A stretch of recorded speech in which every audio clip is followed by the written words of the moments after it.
আরে দাঁড়াও দাঁড়াও, আজকের গল্পটা না শুনেই চলে যাচ্ছ। আজকে সকালে কর্তামশাই বাজার থেকে নিয়ে এসেছিল একটা গোটা ইলিশ মাছ। ইলিশ মাছ যা দেখেই তো আমার মন আনন্দে ভরে গেল, কারণ ইলিশ মাছ যেদিন হয় সেদিন আমার খাওয়া দাওয়াটা বেশ ভালোই হয়। তো ইলিশ মাছটা দেখার সঙ্গে সঙ্গে আমার মনে মাথায় একটা বুদ্ধি খেলে গেল। আজকে ইলিশ মাছের সর্ষে ভাপা করব না, আজকে আমার মায়ের একটা নতুন রেসিপি ইলিশ মশলা ভাপা করব।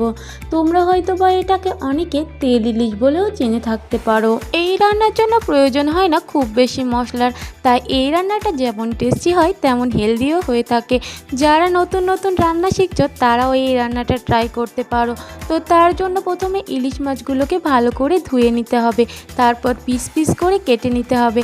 এর মধ্যে আমি শুধুমাত্র আদা জিরে আর কাঁচা লঙ্কার একটা পেস্ট দেবো, ব্যাস। এরপরে আর কি নুন হলুদ আর সর্ষের তেল দিয়ে অবশ্যই রান্নাটি করবে, কারণ ইলিশ মাছ মানে সর্ষের তেল।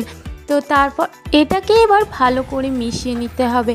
হ্যাঁ, তোমাদের একটা কথা বলে রাখি, এই রেসিপিটা যেদিনই করবে না কেন সেই দিন কিন্তু 2 মুঠো চাল হাঁড়িতে অবশ্যই করে বেশি নেবে, কারণ পরে কিন্তু আমাকে বলতে পারবে না দিদি আমরা ঠিকমতো করে খেতে পারিনি।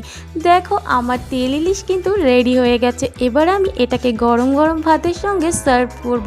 তোমরা যদি চাও তাহলে তোমরা উপর থেকে একটি কাঁচা লঙ্কা দিতে পারো। তো দেখো বন্ধুরা কতটা টেস্টি হয়েছে, আমি তো খেয়ে পুরো অবাক হয়ে গেছি। আমি ফার্স্ট টাইম তৈরি করলাম, এটা আমার মায়ের রেসিপি। যদি রেসিপিটি ভালো লাগে অবশ্যই আমাকে কমেন্ট করে জানাবে।